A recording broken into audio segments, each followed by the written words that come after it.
Hello, my name is Bradley, and today I want to ask you a question. What do wine, fine art, and the blockchain have in common?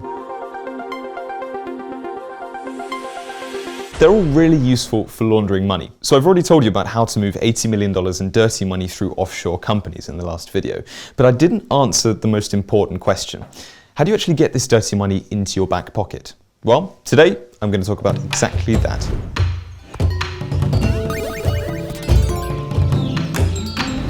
Now, in 2014, I actually purchased this watercolor of Venice while I was on holiday. Now, the street artist who actually painted this wanted around 30 euros for it. Now, much more recently, I decided to actually see how much this painting is worth. And it turns out that similar watercolors by the same artist, Giovanni Bonazzon, I think, are now worth between 500 and 800 euros. So at least 10 times more than this was actually worth back in 2014. The key difference here is that art is subjective, and as such there's no fixed price for art. Rather, it's strictly based on an agreement between the buyer and the seller. Now, this allows for the prices of artworks to be increased dramatically without any legal repercussions. So let's say I wanted to sell this beautiful Venetian watercolor. Fortunately, I have many options to do so, including eBay or marketplaces like artsy.net or artfinder.com, and I could also sell this piece through a small art gallery, for instance. Here comes the money. Here we go. Let's say I've got an offshore account full of dirty cash that needs laundering. What I can actually do is submit this artwork to auction and bid on it to artificially inflate its price 10 times over, and then actually purchase it back from myself at this inflated price.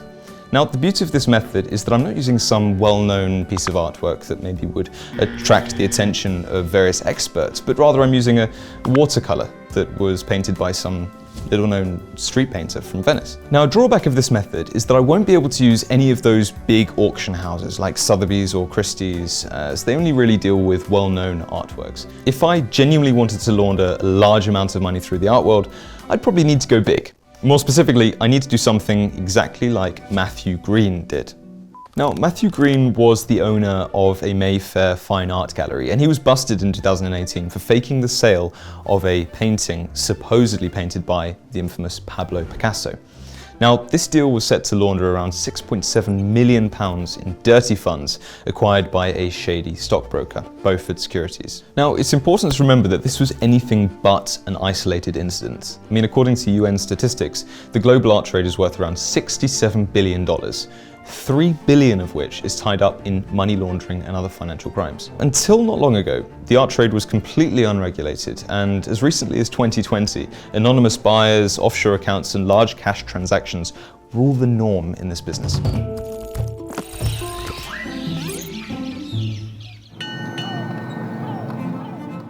Let's move on to talk about Freeport versus 5-AMLD.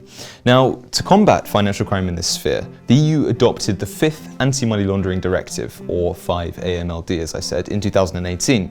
Now, critically, this directive brought the art trade into the scope of stringent money laundering regulations. Now, since January of 2020, art galleries and auction houses worldwide have to report on transactions that take place above 10,000 euros, just like banks and other financial institutions. Therefore, you'll probably find many great works of art that are stored inside these free ports. The term free port derives from the neutral territories where pirates used to divide and trade their plunder.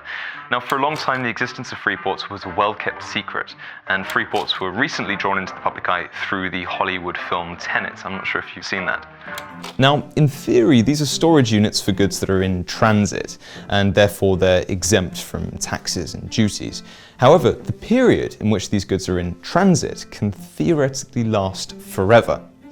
So these free ports, right, have essentially become depositories for the elite. Some of these don't even look like storage units at all, like this one in Luxembourg.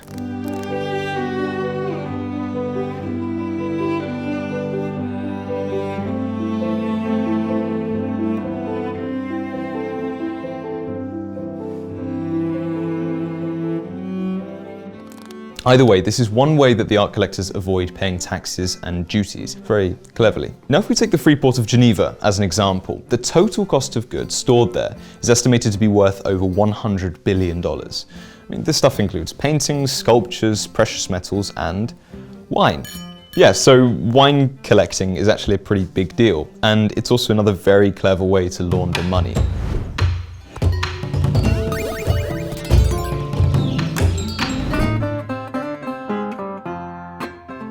Why are financial criminals starting to prefer wine over art? Well, first of all, those who own the most expensive kinds of wine in the world don't actually need to prove where they got their hands on it.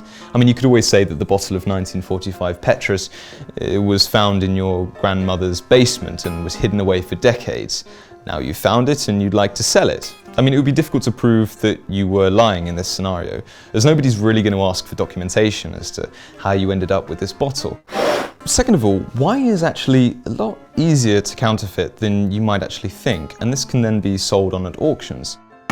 On this topic, let's introduce another gentleman by the name of Rudy Kurniawan. Rudy entered the Los Angeles wine scene back in 2003, and he was basically presenting himself as a seasoned wine expert with a wealthy Indonesian background. At first, Rudy bought up Californian Pinot Noir, but then switched to acquiring elite Burgundy wines, which actually earned him the nickname Dr. Conti, as he acquired a number of bottles from Domaine de la Romaine Conti, one of the most expensive wine producers in the world. Now, at one point, Rudy admitted that he spent over $1 million a month on wine purchases. Mad. So basically, Rudy lived the high life. I mean, he was throwing lavish parties with A-list Hollywood movie stars and even treated his guests to these absurdly expensive wines. So, over the years, he eventually earned the reputation of a true wine expert, and he soon started participating in these wine auctions as a seller rather than just a buyer. And so, Rudy, one by one, started selling off his wine collection. Life is good, life is good. Life is good, man. So by 2006, Rudy had managed to sell about 2,000 bottles for a grand total of $35 million. But the thing is, almost all of this wine was fake.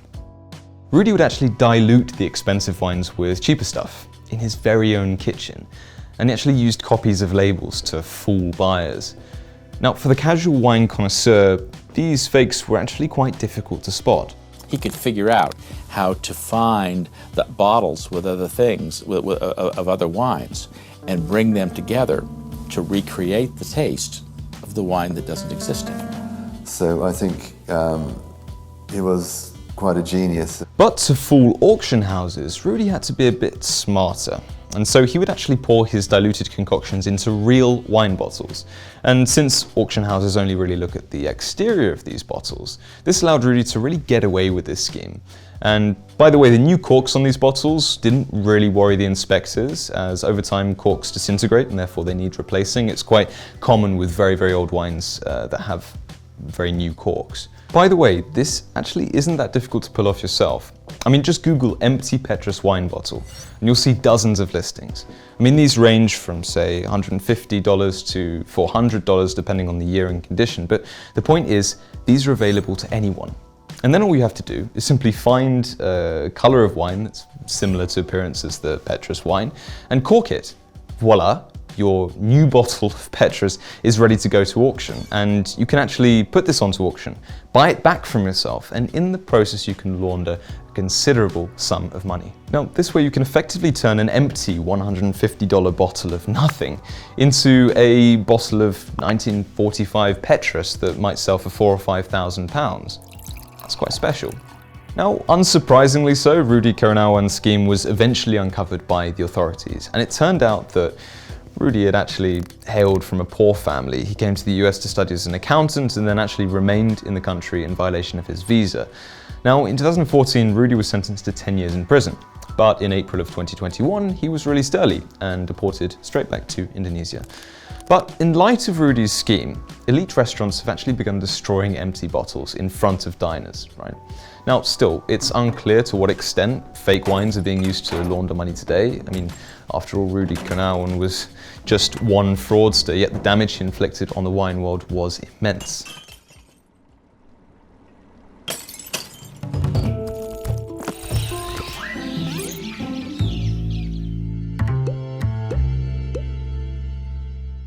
Now, it goes without saying that you need at least some wine knowledge to sell fake bottles and actually get away with it.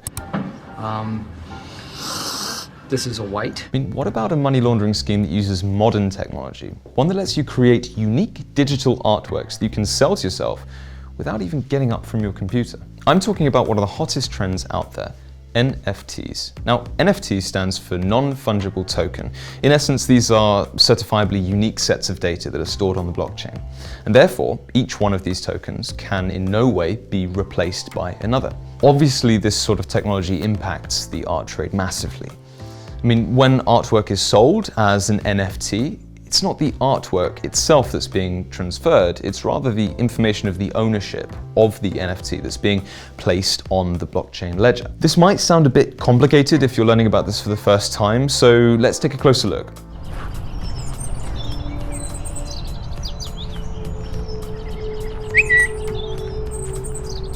What do you see on the screen right now? No, this isn't actually a video poking fun at Donald Trump's loss in the 2020 election. I mean, interestingly enough, this artwork was contingent on the results of that election, as it included a link leading to one of two possible options, one in the case of Trump's victory and another in the case of Biden's victory. The artist Mike Winkelmann, otherwise known as Beeple, sold a crypto token attached to this work for $66,000. Now, by February of 2021, this same token was valued at $6.6 million. Anyone can view this video online, of course, but there's only one true owner, whose proof of ownership is recorded on the blockchain. Finding this hard to believe? Well, I don't blame you, and the problem is this is just the tip of the iceberg. For example, on March the 11th of 2021, a collage of 5,000 of Winkelmann's works was sold at Christie's for $69 million. So we are in my living room and we're watching the closing of the auction, which closes in an hour and 18 minutes. What the f? Oh my God! 50 million! What? Oh my God! 69 million. I think it probably means digital art is here to stay. Now, the immense prices commanded by these digital artworks really shook up the art world. I mean, hundreds of thousands of artists decide to create their own NFTs, hopefully cashing in on this new phenomenon. So, are you thinking about having a go yourself? Well, it's actually quite simple. I mean, first of all, you need to open up a crypto wallet and buy some Ethereum. Ethereum is basically the cryptocurrency on which NFTs are actually built. And then you need to access a service that allows you to create an NFT. One of the easiest options here is via rarible.com, where all you have to do is just click a create button, fill out a simple form, upload your file, and set your asking price and commissions.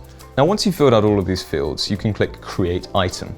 You'll be charged a commission for entering your work onto the blockchain, and today this usually is around $100. But in the near future, this price could actually get a lot higher, considering that Ethereum is gaining popularity quite rapidly. And once your artwork reaches the decentralized database, you will be able to sell it. Needless to say, this is easier and much cheaper than buying an empty bottle of expensive wine and transforming it into something magical. I mean, now all that's left to do is just wait for a buyer. Or you yourself can buy the artwork and launder whatever dirty funds you have once and for all in the process. So let's sum up. As you can see, technologies are constantly changing through time, but what doesn't change, however, is the fact that artwork and collectibles can be artificially inflated in price, sometimes for criminal purposes. And moreover, with the dawn of NFTs, it's actually getting easier than ever to sell things to oneself. I mean, sure, we can probably expect new regulations in the near future, things that aim to tackle cryptocurrencies and NFTs and the like. But I mean, in the meantime, you can rest assured that criminals will take every opportunity to make a buck or two. This is Sumsub, a channel on navigating the online jungle. My name is Bradley, and the next video will be even more interesting, so stay tuned.